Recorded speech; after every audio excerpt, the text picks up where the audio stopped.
¿Qué tal amigos? Una edición más de su programa Punto de Vista Global que se transmite desde Nueva York. Hoy nos es grato el poder estar con el doctor Rommel Jurado, quien nos ha hecho el honor de poder estar con nosotros en el programa Punto de Vista Global que se transmite desde Nueva York. Doctor, bienvenido. Muchísimas gracias por aceptar nuestra invitación.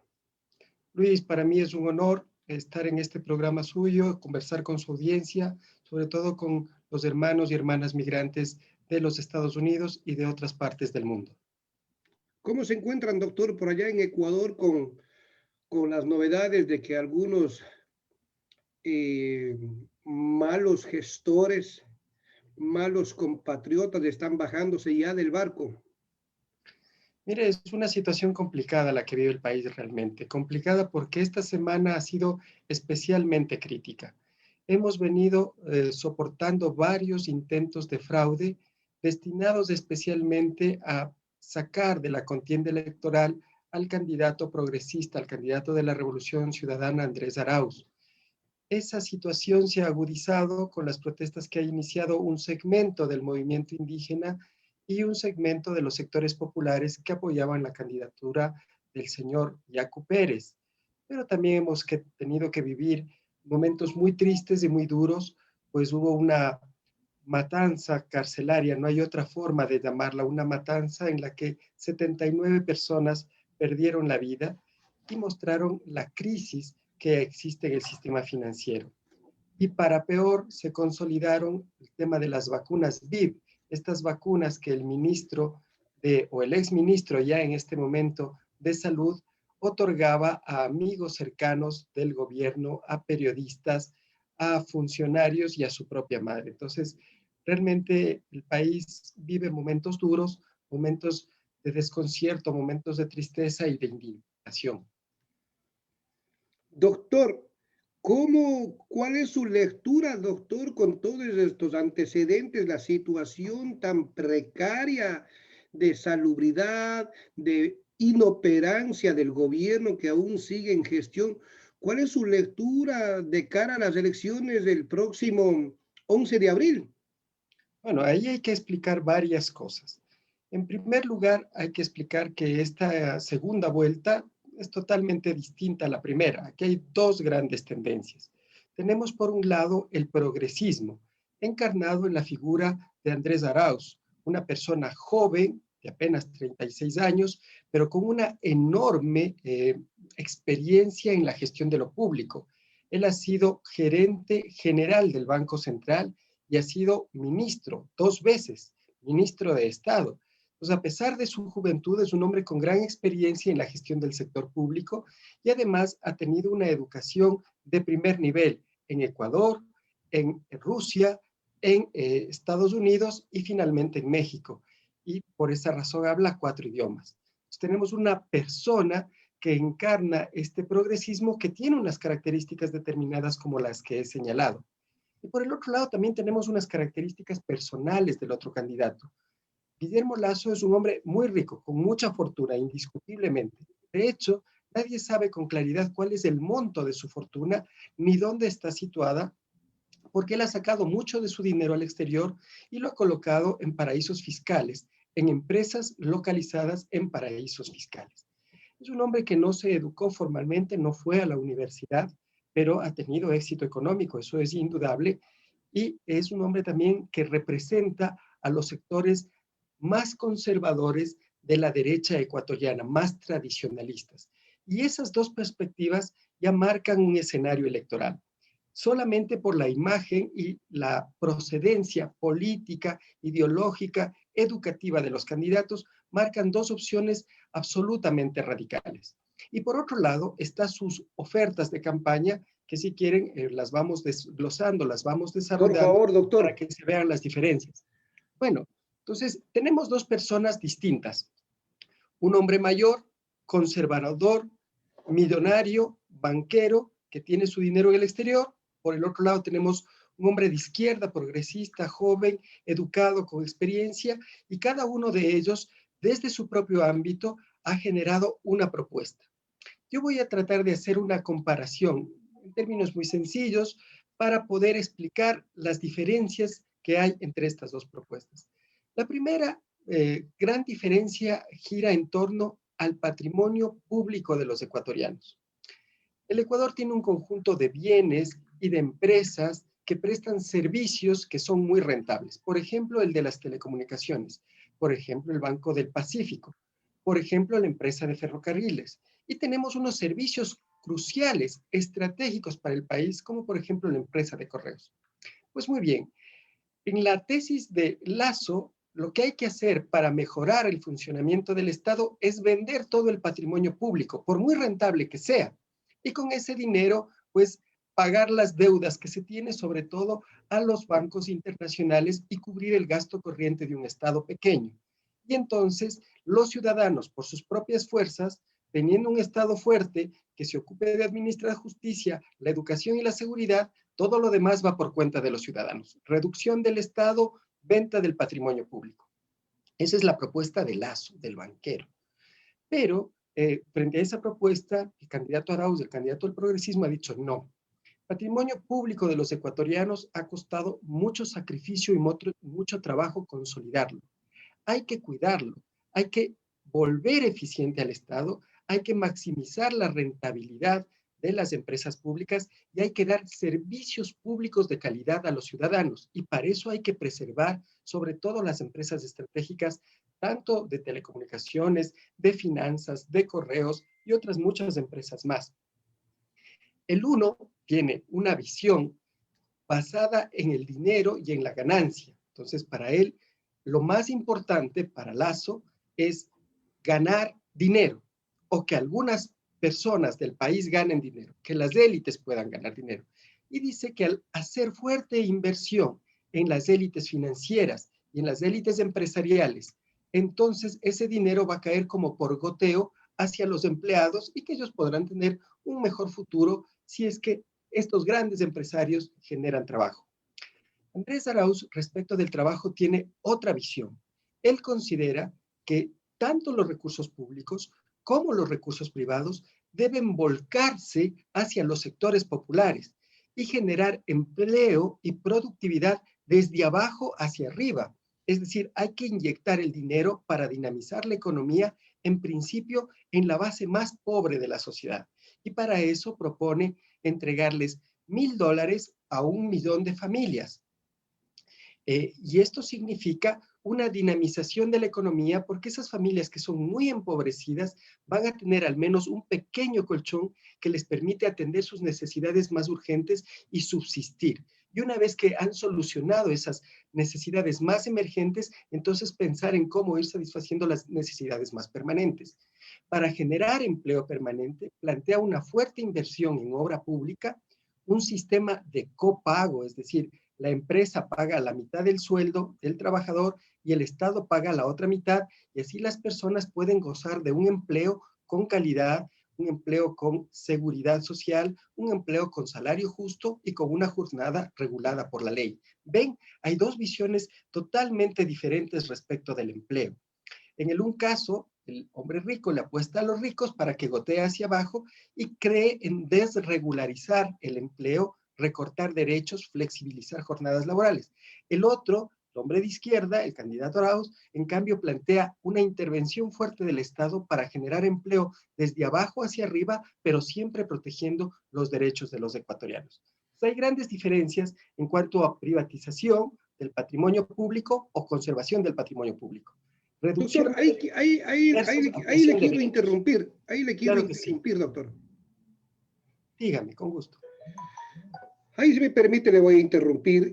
Si bien es cierto, nosotros fuimos testigos en redes sociales, en medios de comunicación, que el señor Lazo, en entrevistas que había dado a algunos medios de comunicación, dijo que era preferible que los ecuatorianos tengan un salario o un sueldo estable de $130, lo cual había una disminución casi de un 60-70% con referencia al sueldo básico que tenemos hoy en día. Y también quiero citarle para que usted me ayude y ayudemos a nuestra ciudadanía a tomar la decisión más correcta. Estamos acá para llevar información veraz, contrastada. Y sobre todo que tome el ecuatoriano, que tome la mejor decisión. También fue uno de los grupos de apoyo dentro de del legislativo en cogobernar con este gobierno. Y como les citaba, propuso que se debería de pagar $130 mensuales para las personas, para que los ecuatorianos tengan un sueldo estable. Y en campaña él propuso que iba a incrementar ese salario básico a $500. Hay una gran contradicción. También en algún medio de comunicación él dijo que era importantísimo y que si es que él llegara al poder, él vendería el Banco del Pacífico. Entonces, en ese sentido, ¿qué nos espera a los ecuatorianos si llegara a gobernar este señor? ¿Más de lo mismo? ¿Más del morenismo? ¿O se diferenciará en algo de este gobierno y esta ley mal llamada ley humanitaria? ¿Hasta dónde estamos siendo afectados? Entendiendo que creo que en el mes de mayo ya expira este periodo de humanitario. Mire, conversando con usted, con su audiencia, David Villamar, que es un joven economista, hizo recientemente un ejercicio muy interesante y estableció que en alrededor del 90% de los proyectos que se aprobaron durante el morenismo, durante el gobierno de Moreno, votaron juntos los asambleístas oficialistas de Moreno, los asambleístas del partido Creo y los asambleístas social cristianos. Casi en el 90% de las votaciones de las leyes que ellos aprobaron, votaron juntos. Pero cuando uno examina de qué van las leyes que aprobaron, están todas estas leyes que permitieron que los actores económicos, los actores financieros, los actores petroleros, se beneficiaran, por ejemplo, de perdones de impuestos que llegaron a ser de más de 2.000 millones de dólares. Se canalizaron negociaciones de deuda externa supremamente perjudiciales para la mayoría de ecuatorianos y beneficiosas para la banca. Se recortaron derechos de los trabajadores y se estaba propendiendo a la privatización del patrimonio público. Si Lazo llegara a ser electo como presidente de la República, esa línea neoliberal de restricción de los derechos de los trabajadores, de privatizaciones y de concentración de los beneficios en las élites de la sociedad se sostendría, porque él proviene de ese sector. Él representa al sector conservador de derecha de la élite financiera del país. Entonces, sería muy triste para el país, sobre todo para los ecuatorianos de clase media, que se verían arrastrados hacia la pobreza y los pobres se volverían pobres extremos. Sería ese, desde mi perspectiva, el resultado de que alguien como Guillermo Lasso gane esta elección. Sin embargo, déjeme decirle que eso es, no digo imposible, pero no creo que la coyuntura favorezca entre las preferencias de los ciudadanos a Lasso. Creo que la gran mayoría de ecuatorianos, tanto dentro como del país, siempre han pensado que hay que ser solidarios, que hay que tener derechos, que hay que tener instituciones y que hay que preservar el patrimonio público y atender primero y preferentemente a la gente que ha sido menos favorecida, digamos, en la sociedad.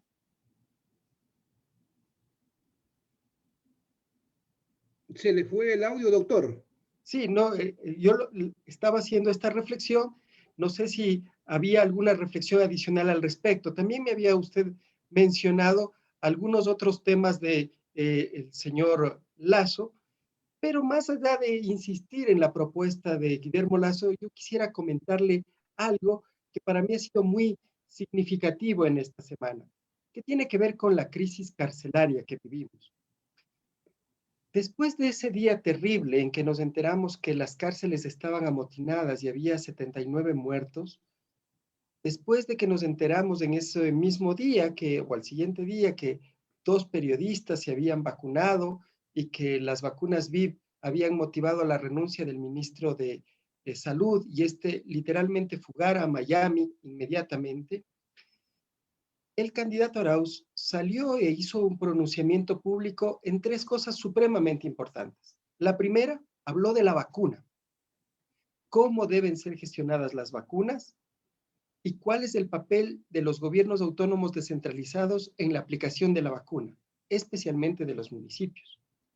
Lo segundo que dijo es que hay que usar las reservas del Banco Central, que están depositadas en un banco en Suiza y que son de alrededor de 8.000 millones de dólares, primero para atender a los más pobres, es decir, de esos 8.000, tomar 1.000 millones de dólares y entregarlos como una ayuda de emergencia a 1 millón de familias empobrecidas.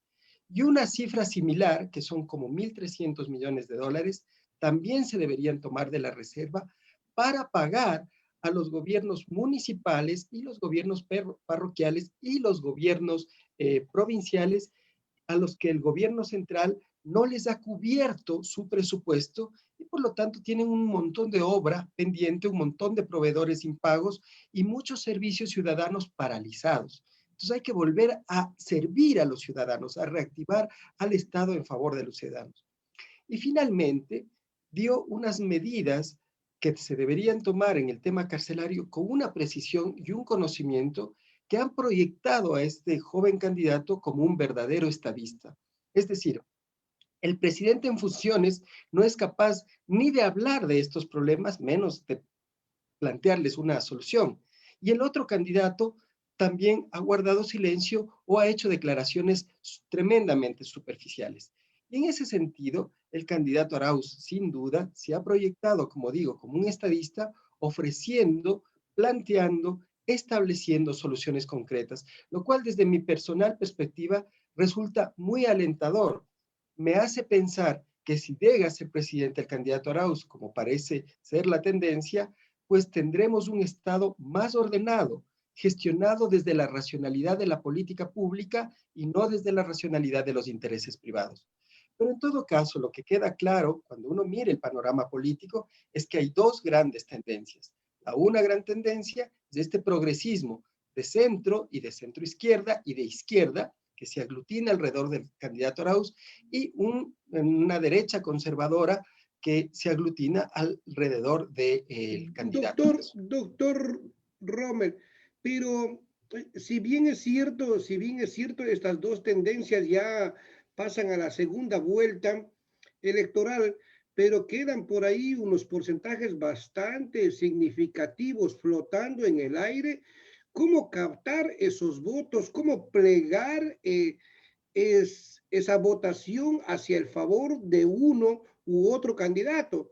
Entendiendo que en declaraciones de algunos líderes no apoyan al correísmo o mantienen ya ciertas conversaciones con el señor Lazo, pero conocemos muy bien que los votos no son endosables. Es decir, cómo captar los votos del verdadero pueblo, del que se siente afectado y aludido y perjudicado en todo sentido. ¿Cómo captar esos votos? Mire, permítame hacer un análisis un poquito más detallado de cómo fue la votación en la primera vuelta. Si usted suma la votación de Arauz, que es izquierda, la votación de Yacu, que es izquierda, y la votación de Javier Herbas, Herbas, que es centro, usted tiene ahí que la mayor parte, alrededor del 70% de los votantes, han optado por una opción de centro o de centro izquierda o de izquierda. Y por el otro lado tiene un 20% de la derecha. Este es un primer dato. Sin embargo, muchos de esos votos no son votos ideológicos, es decir, no es que hay una gran convicción o una fuerza o una estructura o un partido de izquierda que va arrastrando como tendencia toda esa votación. Ciertamente hay una parte que se llama el voto duro que sí responde a las ideologías, pero una buena parte es el voto de los centennials. Estas personas que ahora mismo están entre 16 y 24 años y que constituyen un tercio de la población que tiene capacidad de votar. A esa población, algunos candidatos lograron hablarle en la primera vuelta y la mayoría de candidatos no entendieron que debían hablarles a ellos. Hablaron a los votantes ideológicos, a personas que tienen más de 25 años, a personas que tienen 25, 35, 40, 70 años, a ellos les hablaron. El desafío importante en la segunda vuelta es recuperar esa capacidad de comunicación con el voto de los jóvenes, es decir, de los centennials, que son, como le digo, un tercio de la votación y que no se mueven por razones ideológicas. Y además está el voto de los indígenas y de los campesinos, que es también un voto a conquistar, que tiene otra composición. Pero pensando en los centennials, ¿qué es lo que les interesa a estos jóvenes? Primero, hay temas que son cercanos a su realidad. Ellos creen, por ejemplo, en el emprendimiento, porque han visto sufrir el desempleo y las precariedades del empleo a sus propios progenitores, a sus padres.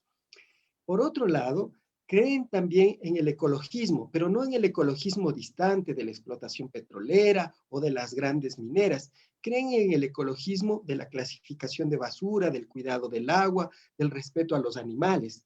Son temas que a ellos les interesan. Y otra cosa que es muy importante al trabajar con estos públicos es entender los canales de comunicación. Estos centennials no ven televisión abierta, no ven radio de señal abierta. Ellos ven principalmente redes sociales por tiempos muy breves, preferentemente dos redes sociales, Facebook y TikTok. Entonces, con esos canales y sobre esos temas hay que comunicarse. Pero además hay que tratar de generar una comunicación en sus términos. Si yo me pongo un traje y estoy muy acartonado y estoy muy serio y uso palabras complicadas, no voy a llegar a esos centennials, así trate de sus temas y así les hable desde el TikTok. Tengo que encontrar un lenguaje, tanto verbal como no verbal, que me permita comunicarme fluidamente con estos públicos. Esos son los desafíos en términos de campaña política que tienen ambos candidatos. Comunicarse con este grupo de personas por los canales adecuados sobre los temas que les interesan en el lenguaje adecuado. El tema de los campesinos y de los indígenas es diferente. Ahí hay un voto, efectivamente, que sí tiene connotaciones ideológicas, porque mucho de ese voto está asociado al movimiento indígena. Pero es un voto que también tiene unos intereses que el candidato Yacu Pérez quería posicionar. Por ejemplo, el fortalecimiento de la actividad agropecuaria en el Ecuador y agroindustrial en el Ecuador, con sistemas de crédito dirigidos a la producción agrícola y pecuaria, con sistemas de crédito dirigidos a la industria, por ejemplo, con apoyo estatal para la agroindustria, con facilidades para la exportación y también con sistemas de acopiamiento de los productos agrícolas y de venta en ciudades a precios justos. Ahí hay otro Doctor, pero lenguaje y otras demandas. yo lo que quiero preguntarle, doctor, y quisiera que nos ayude a esclarecer y a poder entender este punto que usted acaba de citar.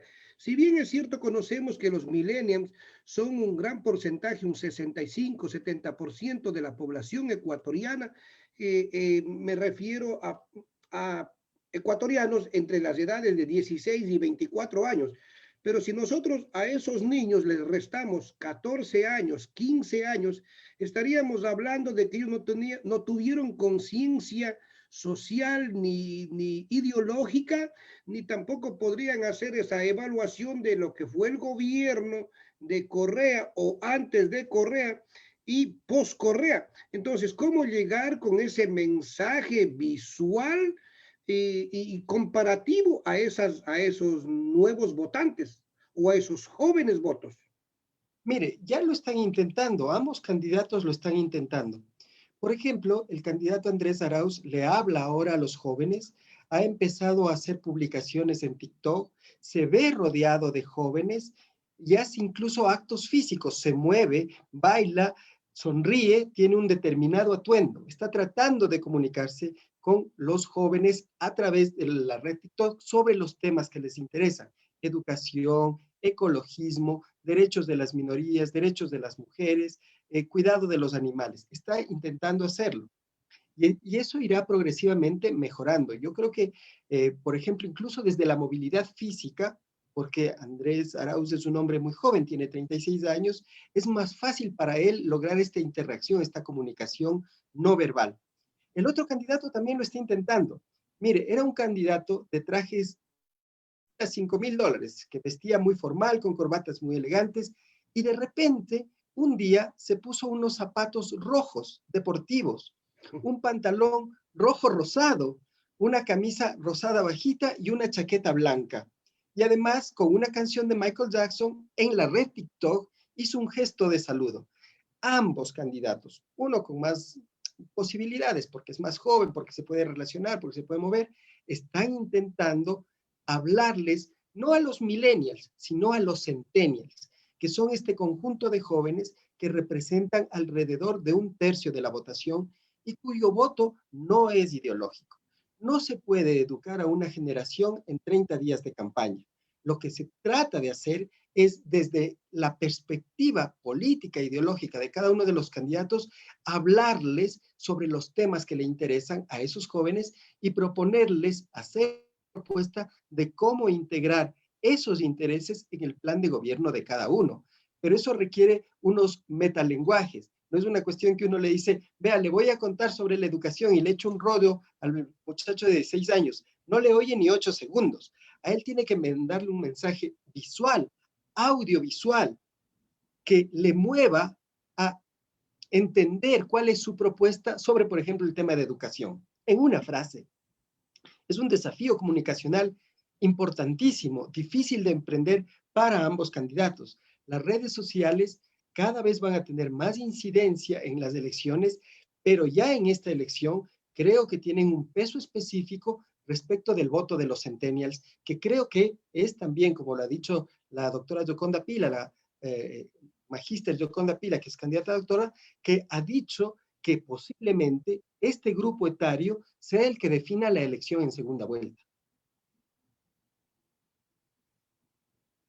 No sé si me escucharon. Sí, sí, le escuchamos. Doctor, yo quiero plantearle esta siguiente pregunta que considero que es súper importantísima, ¿no? ¿Cuál es el papel que están jugando en estos días las redes sociales con referencia a llevar el mensaje hacia sus pueblos? Mira, es una pregunta muy interesante. Las redes sociales tienen una diferencia grande con los medios tradicionales, y es que no le pertenecen a un pequeño grupo. Todo el mundo puede actuar en las redes sociales. La Revolución Ciudadana ha tenido tradicionalmente un gran equipo de trabajo en redes sociales. El otro candidato, en cambio, tiene una billetera enorme y hace un pautaje de millones de dólares en todas las redes sociales, en Facebook, en TikTok y en Twitter y en todas las que él crea que debe poner dinero, pone dinero. Pero el dinero, aunque puede conseguir likes o puede conseguir más, digamos, más audiencias, no necesariamente consigue convicción de apoyo político.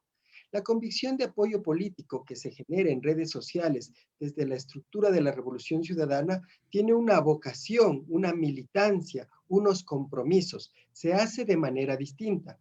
Por lo tanto, lo que dicen las cifras en unas y otras redes no es suficiente como para decir hacia dónde están volcándose las preferencias, porque en el un caso está obrando el dinero y en el otro caso está obrando la convicción.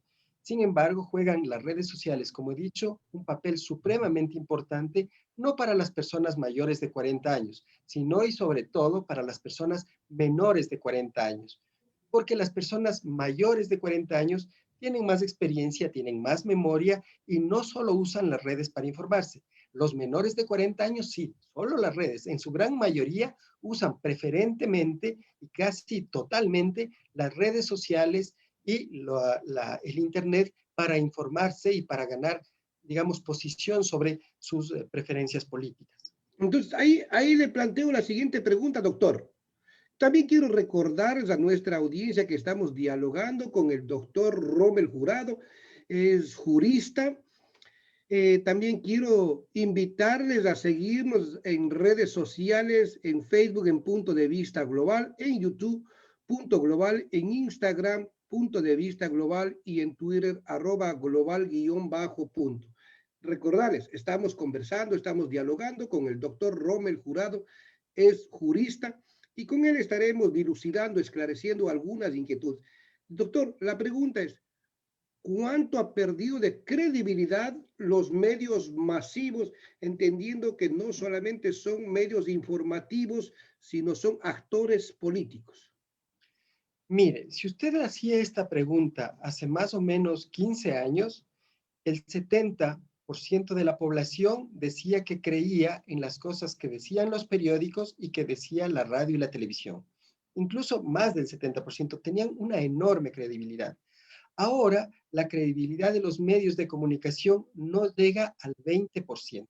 Es decir, la gran mayoría de ciudadanos entienden que la comunicación que se genera a través de los medios de comunicación es una comunicación interesada. Hay siempre intereses, sobre todo en la comunicación política, en la comunicación que los medios hacen de los hechos políticos, hay intereses que juegan.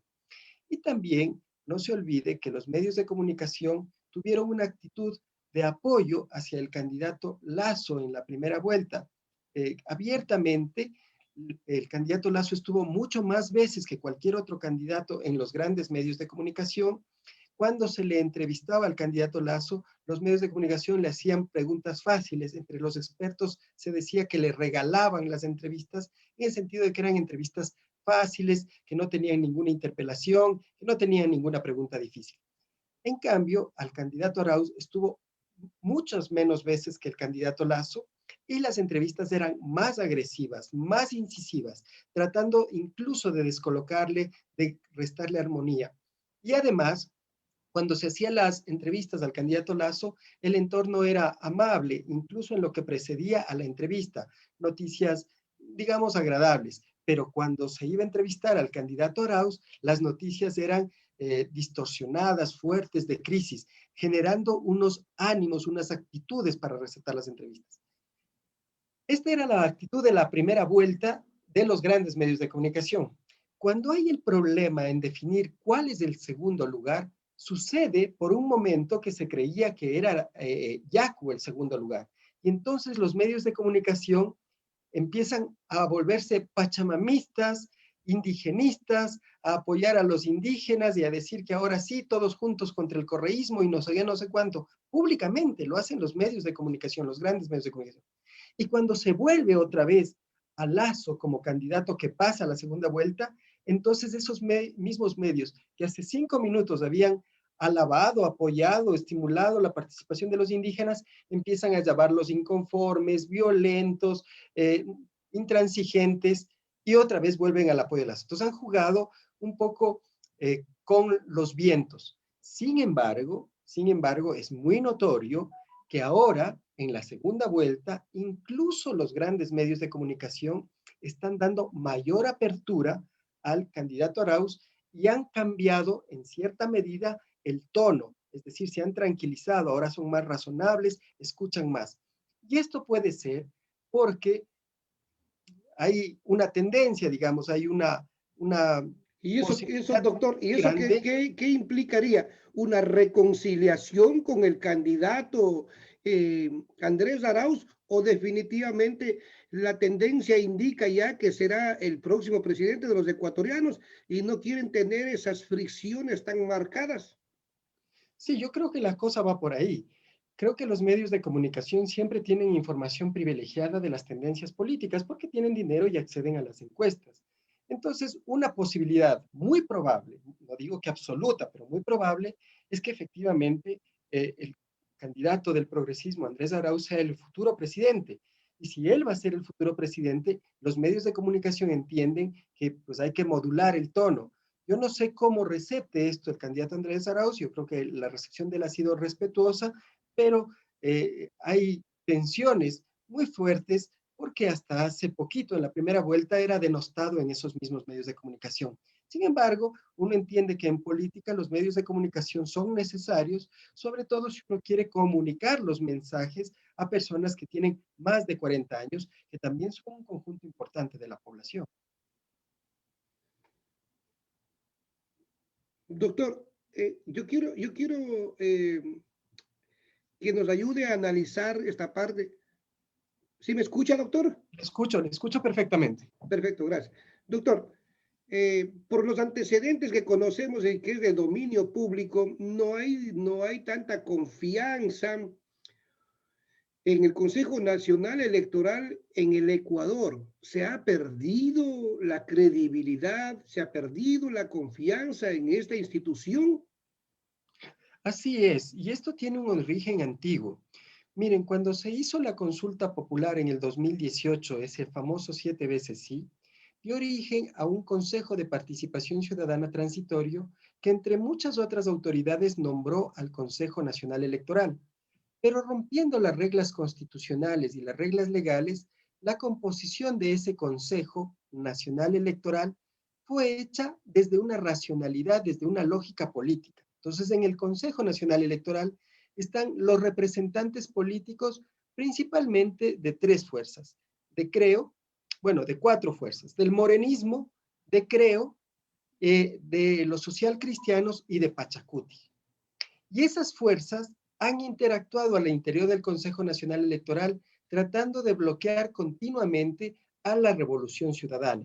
No se olviden que el año anterior ilegalizaron el Partido Compromiso Social, que era la lista en la que se había alojado la Revolución Ciudadana, y por esa razón tuvo que mudarse a la lista Centro Democrático que la acogió para poder tener una candidatura.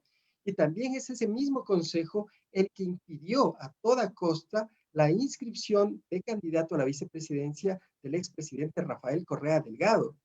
Entonces, el Consejo Nacional Electoral además admitió una serie de recursos infundados para tratar de sacar de la contienda electoral a Andrés Arauz. No lo logró y ha incurrido en una serie de irregularidades posteriores a esa para tratar de favorecer a Lazo y en cierto momento incluso intentó favorecer a Yacu. Todas estas cosas, pues hay que tenerlas en cuenta para saber que es una elección complicada, es la peor elección que hemos tenido, el peor proceso electoral que hemos tenido desde que regresamos a la democracia en 1978, y en ese sentido el Consejo Nacional Electoral está deslegitimado y además no ha cumplido con eficiencia su papel para hacer unas elecciones limpias en las que todos los candidatos puedan competir en igualdad de condiciones y más bien ha servido de instrumento a ratos del gobierno, a ratos de la Contraloría, a ratos de la Fiscalía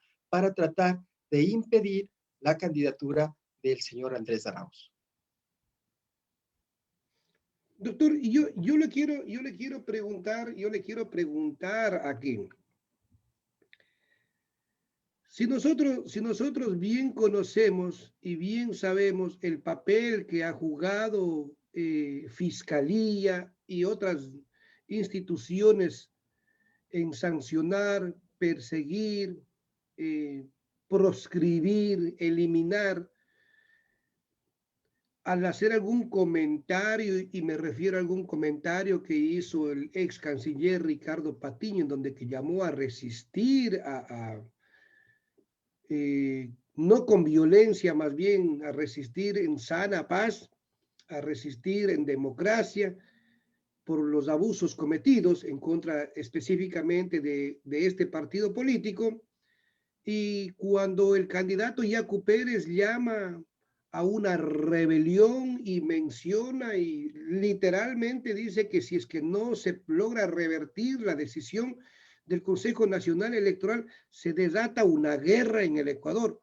¿Por qué no se actúa con la misma veracidad, agilidad y eficiencia con algunos candidatos sí, con unos personajes sí, con otros no? Mire, el sector más interesado en que las elecciones no transcurran de manera tranquila y que el pueblo elija al presidente que quiera, el sector más interesado y más temeroso de que llegue a ser el nuevo presidente Andrés Arauz es el morenismo. Y el morenismo, por ahora, es gobierno y ha nombrado al Contralor General del Estado y a la Fiscal General del Estado. Y en ese sentido, esos actores institucionales se han movilizado para tratar de bloquear a Andrés Arauz de una manera que ya es burda, que ya es exagerada, excesiva, antidemocrática, por donde se lo vea. Sin embargo, yo ya no creo que estén en este momento en el mismo barco el candidato Lazo y el presidente Moreno y su gobierno. Creo que el candidato Lazo ya ha abandonado el barco del morenismo, ya ha entendido que permanecer en ese barco le resta posibilidades de legitimidad política y electoral y prefiere tomar distancia de este movimiento. Por esa razón, yo creo que el candidato Lasso no quiere saber nada de cómo el gobierno solucione el tema de las manifestaciones. Y por esa misma razón, el rasero es doble, es esquizofrénico. En un momento, en el caso del ex canciller Patiño, violencia total, persecución total, privación de la libertad, que le obligó a exiliarse en México.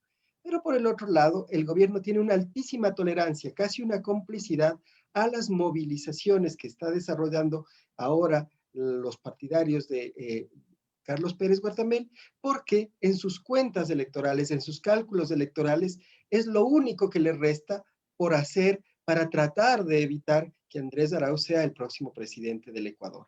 En ese sentido, el doble rasero está inspirado en los mezquinos intereses que, desde mi perspectiva, tienen los sectores morenistas que todavía están en el gobierno.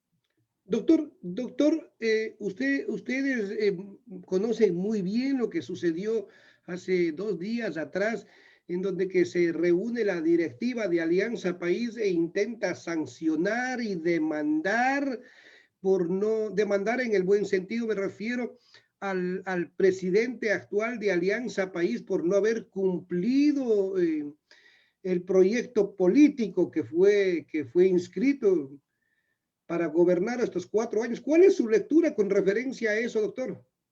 Que es una burla a los militantes de la Revolución Ciudadana.